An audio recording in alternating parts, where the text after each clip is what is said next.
Heaven and earth will pass away. Haruki Murakami, who wrote the book IQ 84 and Never Leave Me Alone also, was quoted in the movie The Big Short with a line from IQ 84 that said, "Everyone at the deepest part of their soul is waiting for the world to end." That struck me in this movie, The Big Short, which I watched this week. It's about the financial meltdown in 2008, and it was seen more or less, and still is, as a financial apocalypse. It was devastating to so many people, not only in the financial sector, but of course all across the country and the world. And we see these things in our lives as little apocalypses. They're not necessarily destructive always, but they can be. And it can be something like 9/11. It can be something like the stock market crash of 1987 or 1927. It can be something like Pearl Harbor. It can also be something like the dawn of electricity or the age of the internet. When these things happen, all of a sudden everything is turned over. Everything is torn down and raised up new. What we thought was right is actually left. What we thought was night is actually day. And we all need to be aware of this, not only in the world at large, but also in our own lives, that there are these little apocalypses, little things that happen. It could be the death of a loved one. It could be the change of a relationship. It could be the economy tanking, or it could be political upheaval.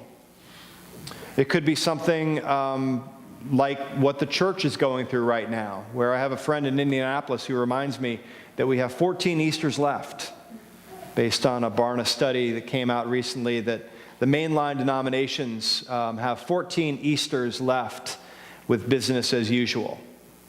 And the church has gone through a bunch of changes over many, many years. But change comes rapidly in our culture now. The church has never really been one to keep up with change. And so now we're reaching this crisis point in the church to where the boomers, as they age out, are people replacing them. So will mainline denominations be able to continue business as usual? The thinking is that not. The thinking is that we have 14 Easters left, and then there may be something like a little apocalypse. I'm not sure that's going to be the case here at St. Margaret's. I think St. Margaret's is steady and solid. I think we have vibrant liturgy and vibrant worship that keeps us going. Come on in. It's all right. People are still coming in. See, look at this.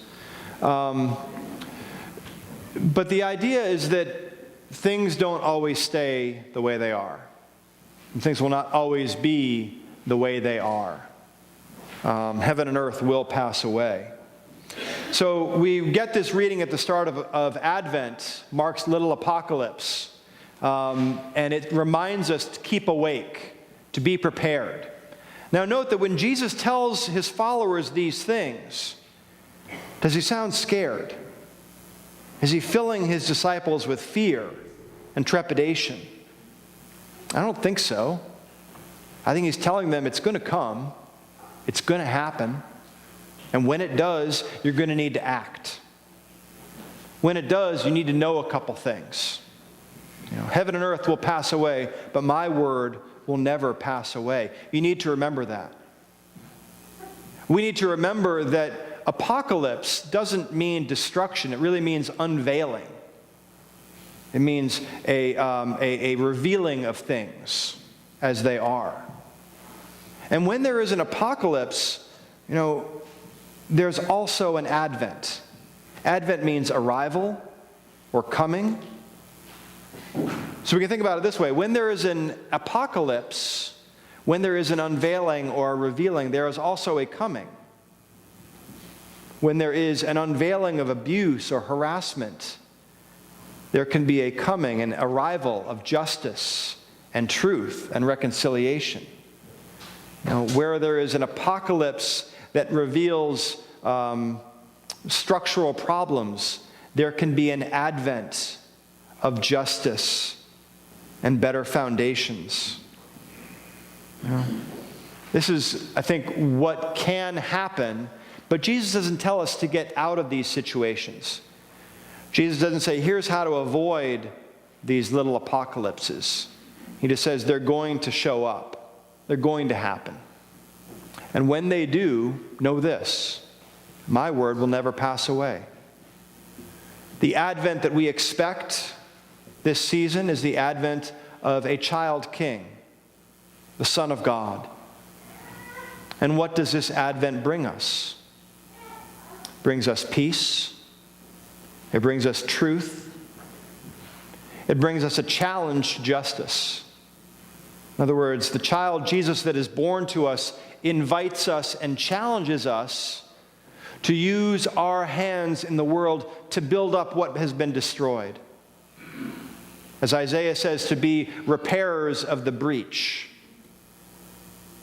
Jesus is not born in vain.